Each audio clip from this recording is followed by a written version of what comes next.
Whoa! Hey everyone!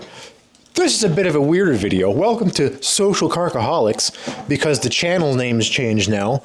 But this is a Miata control arm bolt, and I'm on two motorcycles. I'm probably going to ruin this shirt.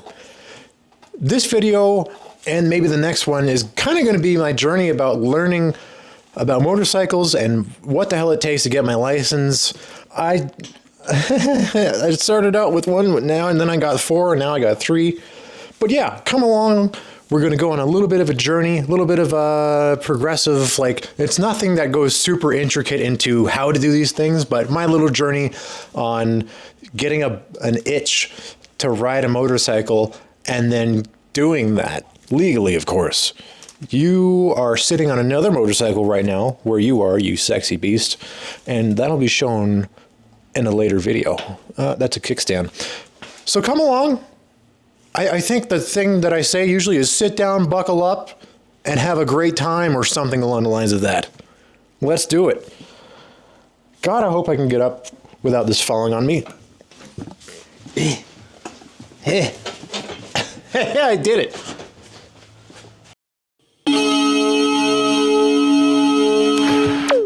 So I have a bit of a problem.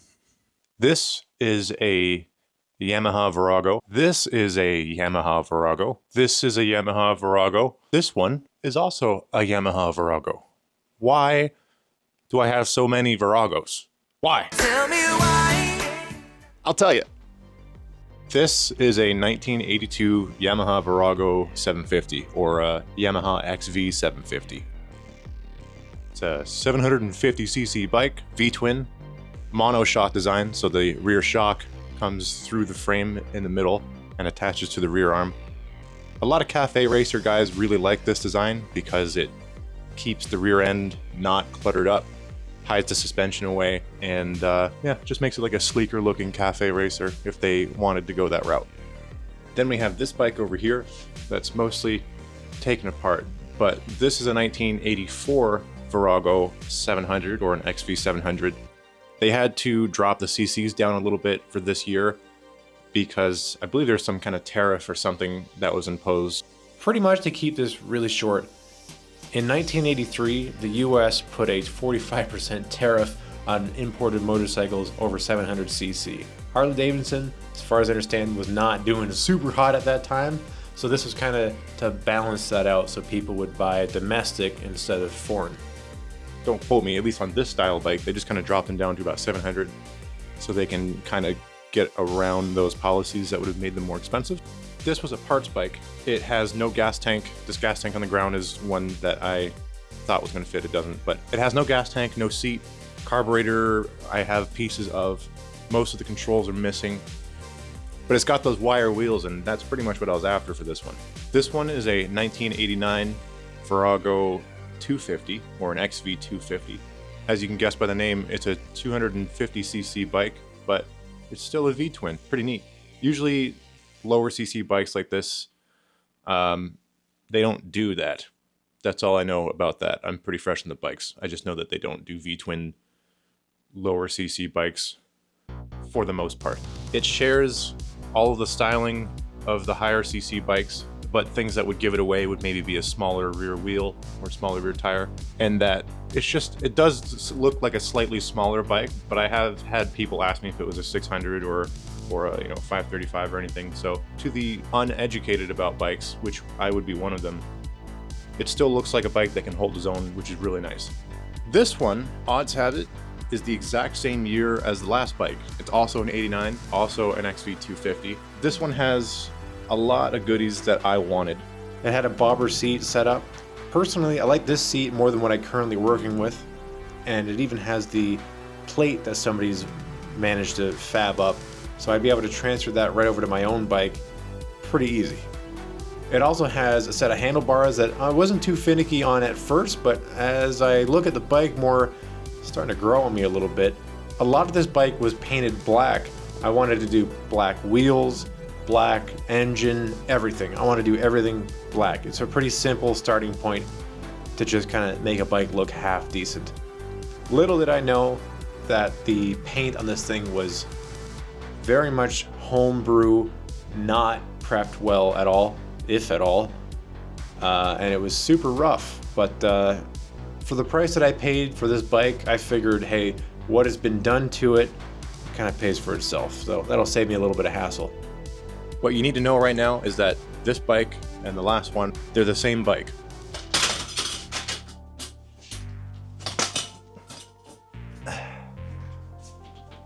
So, why the hell do I have 4 of more or less the same bike? Hurry it up, will ya? All of them are within at least 7 years of each other. They're all Viragos.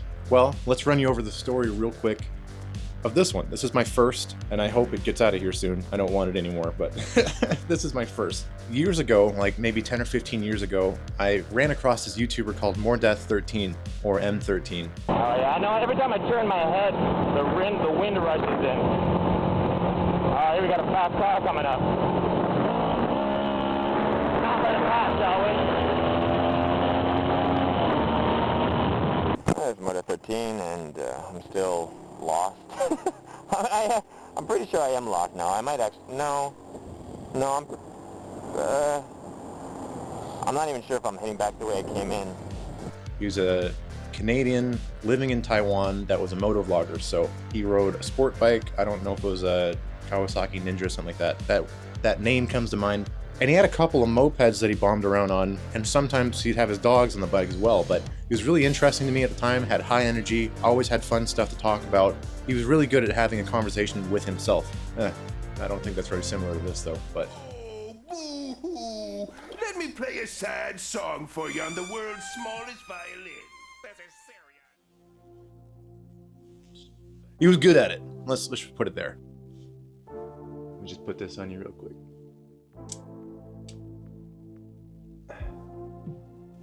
Bit of a wider view, I think. Okay, so why do I have so many, and what is the story with this one? I wasn't looking for a motorcycle. As far as I had it understood, it was a huge pain to get your motorcycle license, and then I didn't have any way to transport a motorcycle because when you buy one, obviously it's not on the road, you can't legally ride it.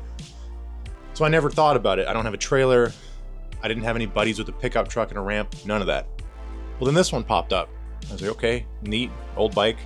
Styling is not really my thing, but what's wrong with it? The electrics didn't work. I figured, why not?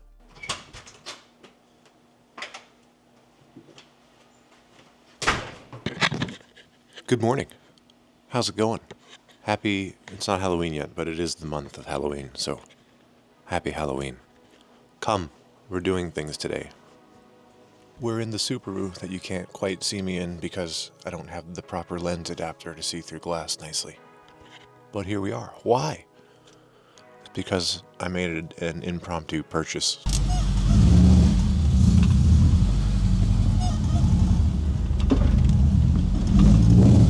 Let's make a little bit of room in the shop because I have something that's incoming and it's not what you think.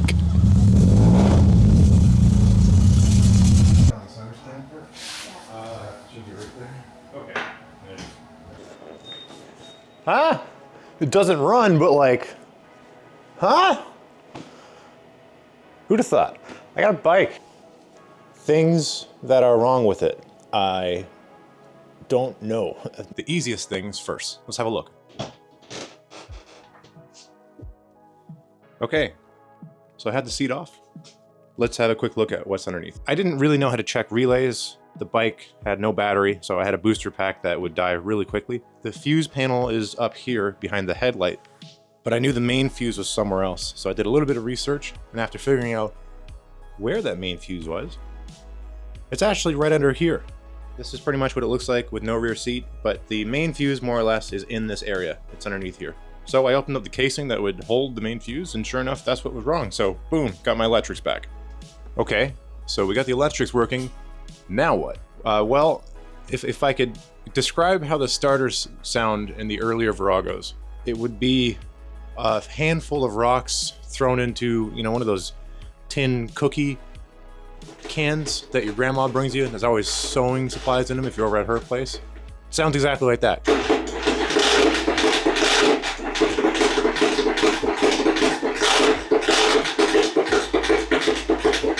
it sounds terrible.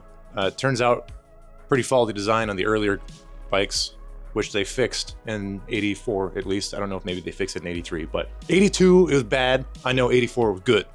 So I learned that the carburetor was pretty gunked up. I learned that pretty quick. And then I also learned that it's dual carb and that these are kind of notorious to, people don't like working on these carburetors. They're a hassle to set up. They're a little bit finicky, but once they're set up properly, they're good to go for a long time. So I figured that out and I was like, okay, I'm gonna have to save up a little bit to get these carburetors rebuilt. I'd messed with carburetors before on my old Volkswagen Beetle, and I was just like, I just want to ride the bike. I'll just bring the carbs to a shop and they can clean them up for me and put them back together. So then I started buying some parts. I knew it needed brakes. I knew that the engine was leaking oil, so I bought some gaskets for it. I bought a oil filter, oil. I bought some fluid for the drive box in the back. I was like, perfect. I'm on my way to getting this thing tip top again. Well, then I was looking around and I was seeing that in 84, not specifically that year, but up around then, you could get some Viragos with the wire wheels. And that's what I really wanted, because I wanted that kind of old school chopper kind of look. But I mean, I'm not really going to get that with this big ass rear fender and this seat. But I haven't figured out how to do any of that yet. So let's cut over to the other bike. I'm just going to put it long story short. Not to say that it didn't work out, but I don't care for this bike anymore. I want to get rid of it.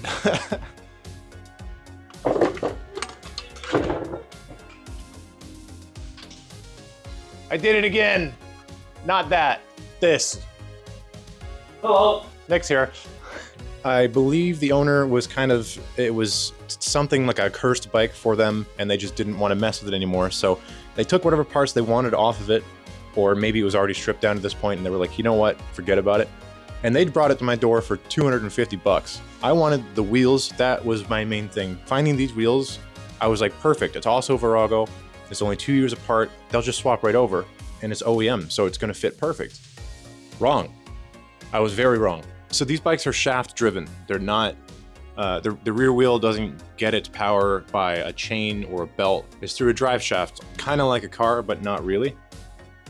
And I figured out pretty quickly that the only way to make the rear wheel fit is, instead of just taking the wheel off, you would have to unbolt the drive shaft housing that connects to the wheel and slide the whole assembly off of the bike and then slide it onto the 82.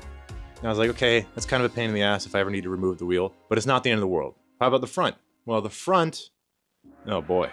So the front is a pain in its own right. For anybody who understands motorcycles and who has taken them apart before, this is nothing, but this is a lot for me, and this is not what I'm looking to get into for my first bike. If I wanted this front wheel on that other bike, the entire fork assembly would have to come off of this one and be swapped onto that. But this is also a dual caliper front setup. So it has a rotor on each side of the wheel, and of course each rotor has a caliper. I don't know the condition of the calipers. Should probably change rotors and pads, right? It's been sitting for a long time. I don't know the condition of the lines or anything like that. So now I'm getting into more money on a beginner bike that I wanted to cost me basically nothing. So I'm like, man, what am I gonna do? So here we are. This chair's about to fold up in half with me in it. Okay. Sorry about that. So cut to this bike, the 89. This was a complete bike when I bought it. It just needed a battery, but I got it to run. I didn't have a trailer. The other two bikes were dropped off. This one was 800 bucks running. So keep in mind, this is not my line of credit. This is not me just spending money like crazy. It's kind of like, I'll pay it off in a little bit. And if I'm buying this one, I'll just sell the other two bikes and then I'll make my money back and there's no problem. Clearly it didn't work because nobody wants them. So I did a little bit of searching online. I was looking for some kind of motorcycle trailer that was dirt cheap. I've never driven with a trailer before. I've never registered a trailer before. Well, I find this thing, this little trailer. It's home built, and because it's a small enough size, you actually don't need to get a safety check or anything on it. You can just buy it and change it into your name legally, get it plated, and away you go. So I'm gonna go pick this bad boy up and bring it home. And I was so excited. What's going on, everyone? Oh, this is the same video. I'm just editing this over months. Yes, I forgot that. I bought another bike. Hear me out. You're sitting on a trailer that I had to buy as well to get this bike. I am in so much debt for the dumbest shit. I'm not gonna lie. I bought a battery, lead acid or something like that. You gotta fill them up yourself. Super annoying. They're not very good. Bought that, filled it, charged it, and I had no license. You know, this bike wasn't registered to be on the road, but I did have this little goof driveway in the shop that I can kind of run up and down. I needed to feel what it would feel like to ride a motorcycle.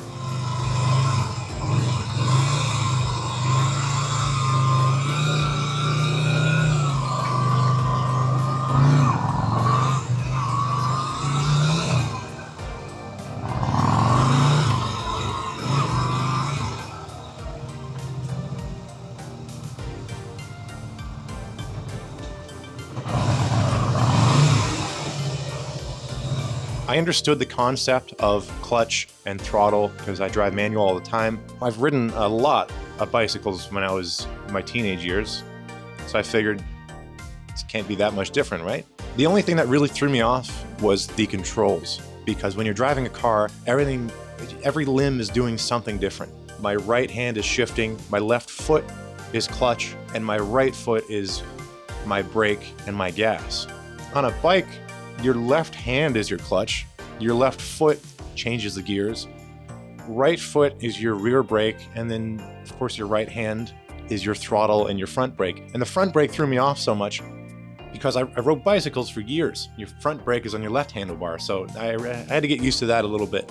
Not having to worry about traffic or anything like that, I was able to ride up and down the driveway a little bit. It sucked because turning around up in the top of the driveway, not as bad, but when you come down into the shop, there's no space to turn around, so it is a little bit encumbersome, but hey, I was able to ride the bike.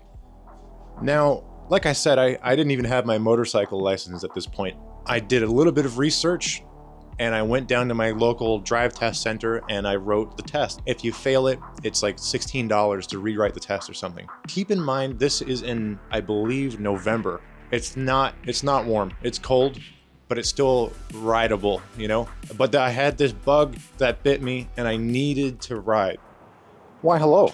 I brought the bike out to my friend's place because I don't have it plated or nothing yet. And we're gonna take it for a boot around the parking lot.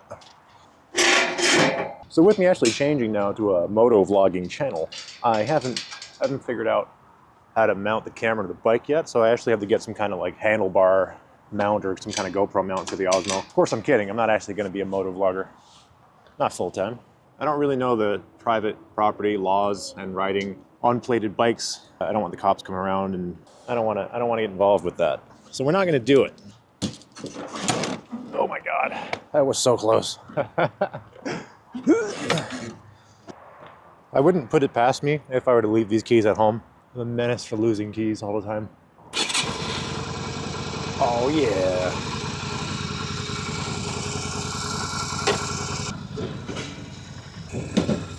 And the best part is that the choke is basically off.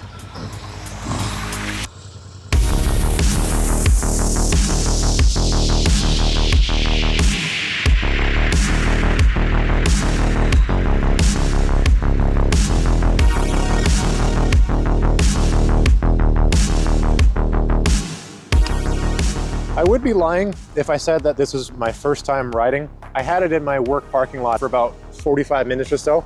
Just trying to practice stuff like emergency braking if I have to, or just getting a handle on all the controls. I thought the bike had a bit more to give because I was like, man, there's no way it's this slow. So I twisted the throttle a little bit more and I ended up snapping the throttle cable. So that ended that ride. But I found a used set, put them on the bike, put a battery on it, it's good to go.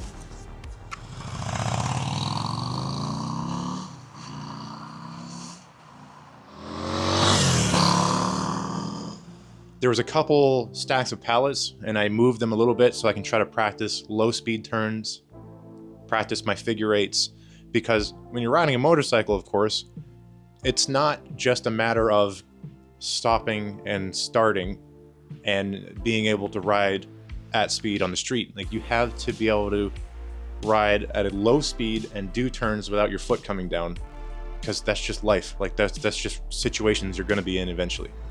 More or less what I want to do here, I didn't even set this up. It just happened to be set up like this, but I'm just practicing my sharp turns. Not very good at it.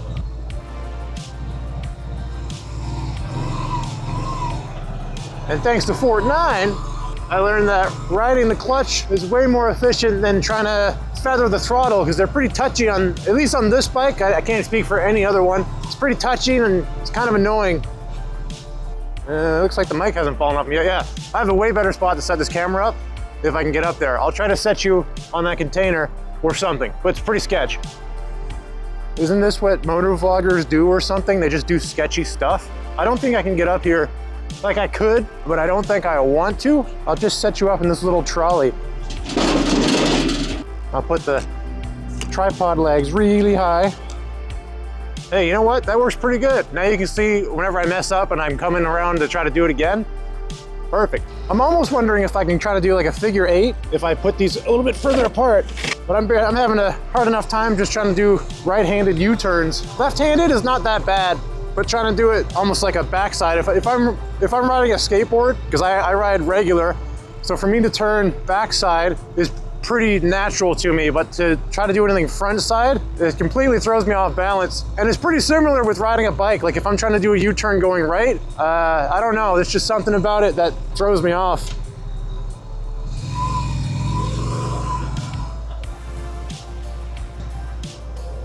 Okay.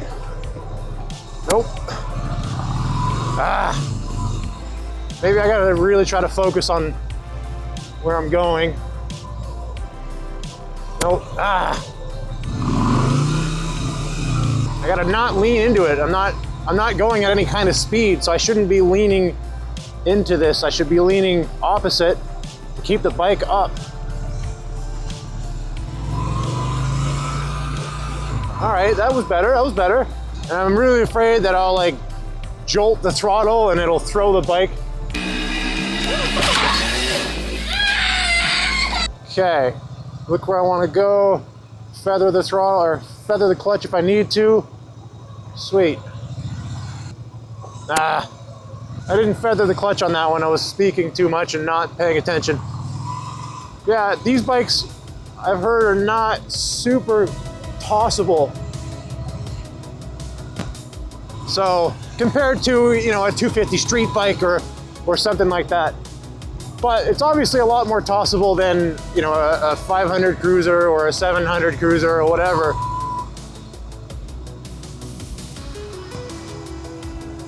Let's get around here, yep. All right. Can I do it the other way around? Will I even remember what direction the other way around is? Or am I just doing this from a different direction now? No. Come on. Pay attention, pay attention, pay attention. I'll take it. So I just did a couple of U-turns. I got 3 in a row for each side. I'm happy with that. I'm getting a little bit better and I'm starting to learn the bike a little bit more as well. So I guess I'll go down the dirt road. I don't know. I haven't heard the footage in a while, but I would imagine you could hear it in my voice, the excitement. It's similar to when I had my old Volkswagen Beetle. I had an orange air-cooled Beetle, and I figured out how to get it running for the first time, and I moved it, like I had it running under its own power around the parking lot after staying out there for hours after my work shut down. Like, this kind of like shaking level of excitement. Hi again, it's Cody Squishy Cheeks.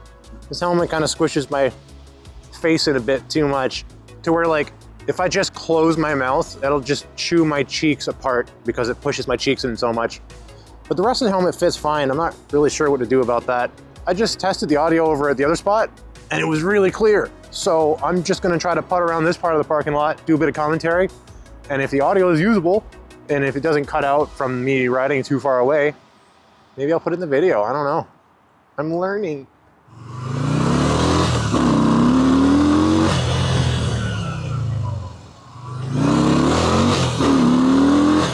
Oh, it's so fun.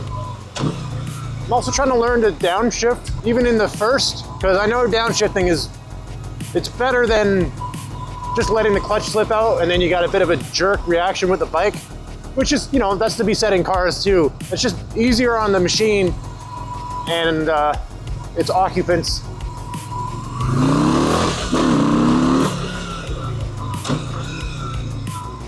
I'm gonna do a U-turn by the camera. All right, I'm gonna try to set you up to where you can see me coming up and down a dirt road. I doubt the range for the camera's mic is gonna work too well with it, but this is fun. I'm having a great time. Dirt is gonna be an interesting thing for me to ride up and down because it's gonna be super slick. Of course, the front wheel could wash out and I'm not really wearing any riding gear. I have a helmet and winter gloves. I have riding boots at home that I bought, but I figured to kind of make shifting comfortable, I would just wear my shoes, especially because I'm not doing any fast speeds. I think you can see. Just gonna kind of ease into it because this is like really soft gravel. Let that engine brake. Nice open grassy spot though, which I know the mic's gonna cut out.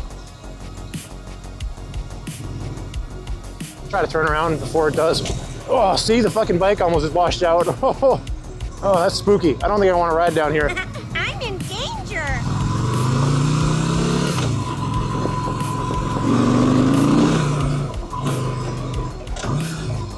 Yeah, I don't want to ride on this at all. The front wheel, I barely just tried to turn and the front wheel pretty well washed out.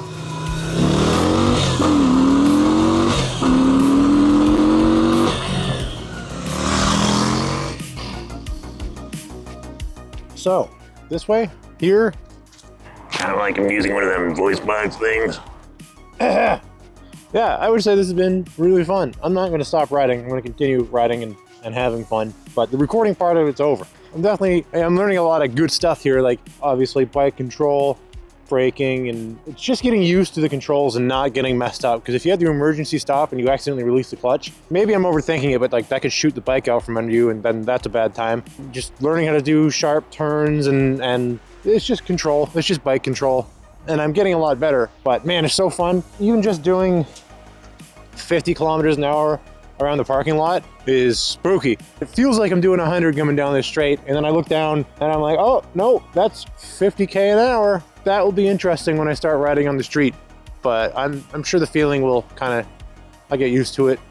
As a human body does, it adapts, which sucks because that makes really fun and new experiences dwindle and die off.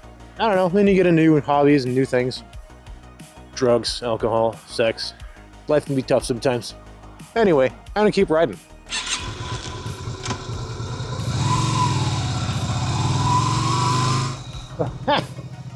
Hey, you didn't think I was just gonna ride off into the sunset and that's it, did you? This is a one-man show, baby. I gotta come back for this camera I paid for. No editors or other filmers or camera guys here. I rode around the parking lot for, I would say, about 3 hours, and I was like, okay, like I need this thing on the road. I think I'm ready. I bring it to a shop to safety it. They said it needed a fork seal. I was like, you might as well just do both of them because who knows when the next one's going out. For a bike that's like 30 something years old, just needing front fork seals to be safe on the road is pretty good unless the rules for safeties on bikes are extremely lax. I'm assuming the brakes and everything are good. They felt good when I was riding around. Clutch is a little bit iffy. The clutch, I believe, is on its way out, but luckily it's not like the car. I got to take the transmission off. I can do that here as it sits. Okay, so I'm going to do a little voiceover thing about riding a motorcycle on the streets, basically for the first time as a novice, as a rookie. So, yep, here goes. The engine snarled beneath me, a caged animal waiting to tear itself free. The handlebars felt foreign in my hands, too light, too eager to betray me at the first sign of hesitation. The road stretched out ahead, an unforgiving ribbon of asphalt promising pain for the uninitiated. I was the uninitiated. Twisting the throttle was like pulling the pin on a grenade. I was committed, whether I liked it or not. The machine lurched forward, the wind slamming into my chest like a debt collector who'd finally found me.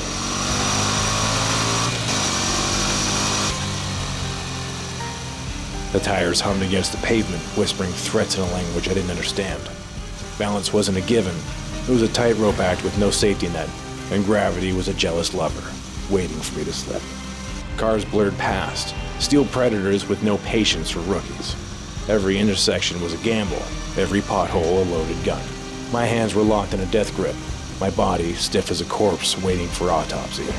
Speed wasn't just a number, it was a force dragging me toward the inevitable conclusion, one I wasn't sure I was ready to meet. Then, something clicked.